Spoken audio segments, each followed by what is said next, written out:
everybody, it's Ellen. So I'm here with a video about writing. Because I realize a lot of people may want to write, but they just really don't know maybe how to start writing a novel. Because I may not be the best person to do this, because I have written 2 books, and I have one self-published, but I'm by no means a professional, at least in my opinion. I still have a long way to go with developing my writing, making it better, and becoming more successful. And just more accomplished. But I do have a few tips, just personally for me, that I like. I'm just like writing down more because I just came up with some more. Uh, yeah. Okay. I can't spell. Okay. So basically, what I want to start with is, so when you want to write a book, don't assume that it's easy, because it is not easy to write a book. Even though it may seem like just typing up a few pages is super easy. Typing up even 1 page can take over an hour if you're not properly motivated, or you're just really having a hard time nailing down specific parts of the page, like dialogue or descriptions, because those are really the 2 parts of writing. Having your characters speak and then having them do actions and just describing what's going on. And so the first part is about writing is you have to want to write the book. You can't just like sit down and just. I feel like you really shouldn't force yourself to write if you don't want to write. Specifically, if you don't want to write this one specific thing. I set aside specific writing projects that are just for fun, that are just something to do when I'm having writer's block on something that it's like I'm serious about. Like my recent novel, I'm very serious about it, and it's something I'm trying to finish, and that I'm going to use probably as a querying, something that I'll query with, called query agents with. If you don't know what that is, basically the first step to being traditionally published is getting an agent, because the agent acts on your behalf to sell your book to editors and to big publishing houses. So you don't just go up to like HarperCollins and say, here's my book, publish it. You have to get an agent who will read your book, who will love your book, who will sign you, and who will act on your behalf as the middleman between you and the publishing house. And like just for everything, basically. They help you decipher like contracts and everything, which is the whole shebang. And then I also have fun writing projects that I use as just a fun thing to take my mind off, and just because I try to write at least a little bit every day, even if I'm not writing my serious project. I'm writing just something for fun that'll keep the words flowing, essentially. And usually a typical book for me and for like a young adult or just a fiction writer is usually somewhere between 70,000 and 100,000 words, about 200 to 700 pages.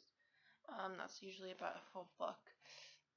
My self-published book, which is right here, Bound by Blood and Written in the Stars, is about just over 300 pages. I'm about 50k-ish. 50k is usually the cutoff. It's the minimum amount of words that editors and agents and people are really looking for. 50,000 is kind of the cutoff, the minimum cutoff for that. And of course, for the self-publishing, I got to decide how long it was going to be, but usually you want to make it at 50k or higher. Usually not exceeding over 100k. That's going to be a long book. And just like some things that you have to think about when writing are fleshing out your characters and fleshing out your worlds. Basically what that means is just you take the character, you have their name and their basic information, and you elaborate more. You create a backstory, like what were they doing before the novel started, what are they doing after, what are they doing when you don't see them on the page, what are their likes, what are their dislikes, who are their friends, why are they friends, why are they not friends with this person, like why are they enemies with this person. And fleshing out your worlds is just like, you can't just have like a name for like a city or a country. You have to like think of like what is that country like? Like, is it warm? Is it cold? Is it sunny? Is it cloudy? Does it rain all the time? Is it windy? Like, who are like? Is there a democracy? Is there a monarchy? Is there a dictatorship? Like, you can't just come have a name in a place and just use that. You have to have more to it. Um, and so I will say the two main parts for me for writing are dialogue and description. And I've always found it very easy to do descriptions, just personally, and very hard to do dialogue. And recently, I've had a lot more success in the dialogue. And I wouldn't say I've had less success in the description. It's kind of stayed the same. It's gotten a little bit better, but my dialogue writing has really flourished. Um, Not so much with this book, I'd say. I'd say more the book that I recently finished, my second full length novel. Um, I went back and read like the first few pages, and I was just like stunned by how funny it was. I was like, was that me writing? Because wow, I'm not a very funny person, just personally to me. Um, so that was kind of great for me. It really kind of motivated me to be a little bit more, to help me more with my dialogue for my upcoming books and the books I'm working on now.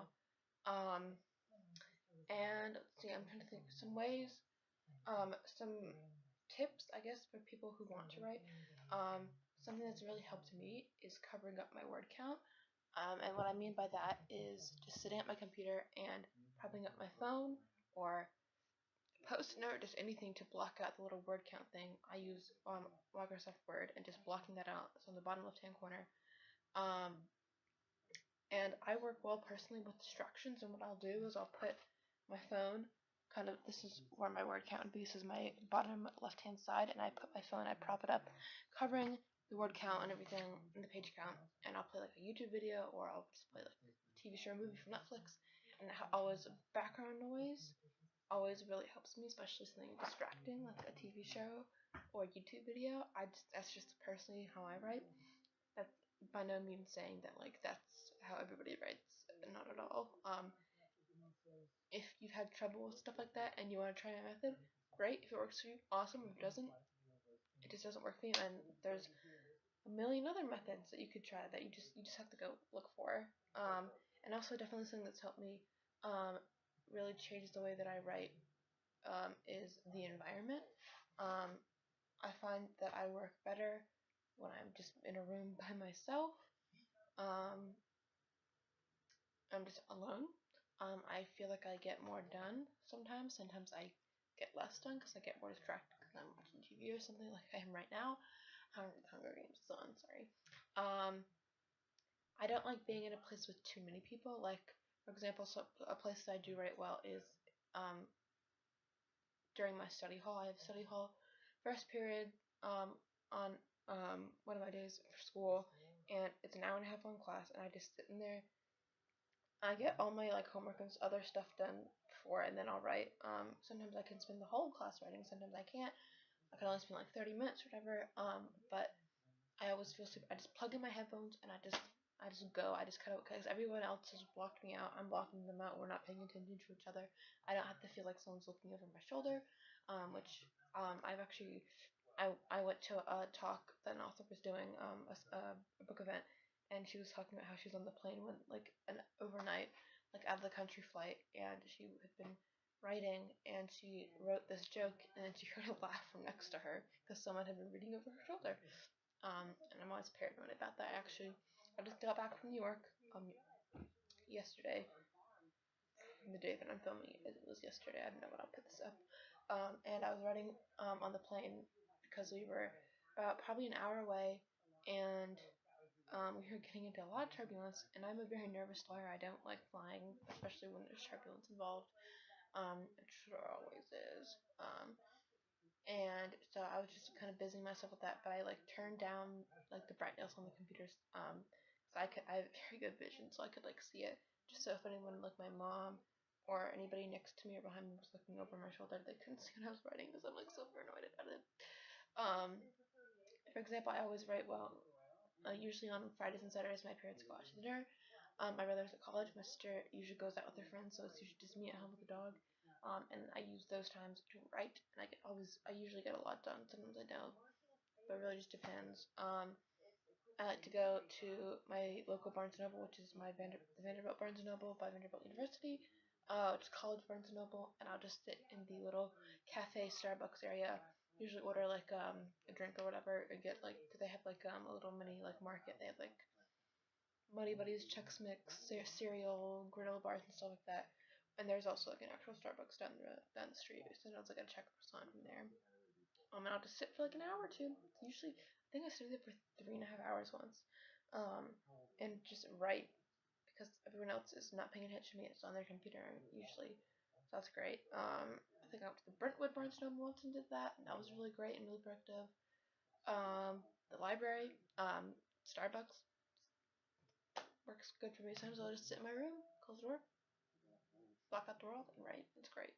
I usually let my parents know that I'm doing that, just so they don't aren't knocking on my door or like calling up to me and I don't answer. Like I let them know that call me, text me, because I'm not gonna answer if you're calling me. And just one more tip I would say, write, don't type. For certain things, like if you're typing up your manuscript, like obviously you wanna do it on the computer. I would say take a little chance at using paper. Right down the novel that I'm working on right now. I actually originally started writing it in a notebook, and I recently started copying it back over. Is this it? Oh, this is some of it. Wow. Yeah, this is some of it right here, the one that I'm working on. So basically, it's a collection of little short novels. It's a high fantasy fiction. And it's a bunch of little kind of novellas, a little bit longer than novellas. Right now, it's not because I'm still writing it, but it will be. That all come together in the end. It's kind of hard to explain. But yeah, that's that. I do and then one more thing. I do full character bios for every character, my main characters and side characters. If they're gonna be important to the plot and important to the main character, they're gonna get a bio. I do name, age, hair color, eye color, height, weight, what's their hairstyle, what's their family situation, what's their background, what their likes, dislikes, favorite food, a quirk about them, because writing that out and then trying to write them, it really helps, because in a bio I write that one character is super snarky, one character is super moody. It helps me get into the voice better, and it helps me write better because I know what kind of descriptions I need to be writing, and I know if it's a moody character, I need them to kind of just not be into the world, I guess, and just kind of be shoulders slumped, just not always really paying attention. But if they're a super snarky character, they need to act a certain way. It's kind of hard to it's kind of hard to put into words, just here. But yeah. So in short, writing a novel is not easy, but it is possible. And if you really want to do it, you can do it. Don't get discouraged by what I'm saying. That's not the point of this video. It's to say that it's not easy, and you do have to put work into it. It's not just something that you can do in a day. It is something that you can do in a month if you put your mind to it. I wrote this entire novel right here in a month, 300 pages in a month, because I was motivated, because I forced myself to write it, and I built the story. I wrote it with the writing camp, and I came in with the story that I'm writing now, the novel that I'm currently writing, and I ended up creating a whole new story and a whole new cast of characters from scratch that first day, and writing this in actually less than a month, because the first at least a week and maybe a half was spent just talking things out, and we didn't really start writing until about a week and a half in. So only about 3.5 weeks, 4 weeks were spent on this novel, and then I had a month to edit it and finalize it, but I had basically finished writing it after those 4 weeks, which is very crazy. So it is possible to write it in a short amount of time. But don't do it if you're on a deadline, really. If you know you can do it, do it. But if you know that you're gonna need more time, take your time, please. It'll turn out better. I always something a lot of sorry. Some really great advice. I go to a lot of book signings by authors, and the question I always ask is, what's the best writing advice that you have ever received? And I think one of my favorite answers was that I always get is finish the book. You can't just like have a half-assed manuscript or like 1/3 of the way, 1/4 of the way, 1/5 of the way, half finished, whatever. To finish it, no matter how terrible it is, you can always make it better. But finish it, get the whole idea out, and like have a basic skeleton of your story and what you want it to be, and then you can go from there. Really, you can revise it, you can edit it, you can change it, but just get that first draft written because it'll help you make it better. It'll help you write better. Um, which is I found very hard to write this second book, which is something I've heard from a lot of authors that it's always very hard, even if it's like a companion novel. It's not having to do with the last novel you wrote. If it's a sequel, whatever, it's always difficult to write. The second book number 2 was so hard, and I can attest that it was very hard for me to finish the second novel. Um, oh, excuse me. Pardon me. And my second book was not a sequel, more of a prequel, but it was set like hundreds of years before this book. But it was still difficult to write. It's super difficult. But as I said earlier, I've gone back and read a little bit of it, and it's hilarious. And I cracked myself up. I should probably end this video. 16 minutes, crazy. So yeah. If you have any questions like at all about writing and about like the way I write, like the methods that I use to write and like keep motivated and such, feel free to like message me or comment or anything. I'll put my social media down below. Put my Goodreads page for this lovely novel down below as well. I'll put my link to my blog down below because I blog like crazy. I used to do reviews of books on this channel or on my other channel, but I've just stopped doing that just because it is a little bit difficult to keep up with all of that because I do have to make notes as I read and notes after I read and everything. That's not always fun. So I usually just do that on my blog because it's a bit easier, just personally for me, to do that. But I'll put a link to that down below so you can check that out if you want to. So yeah, thanks for watching, and as I always say, have a fantastic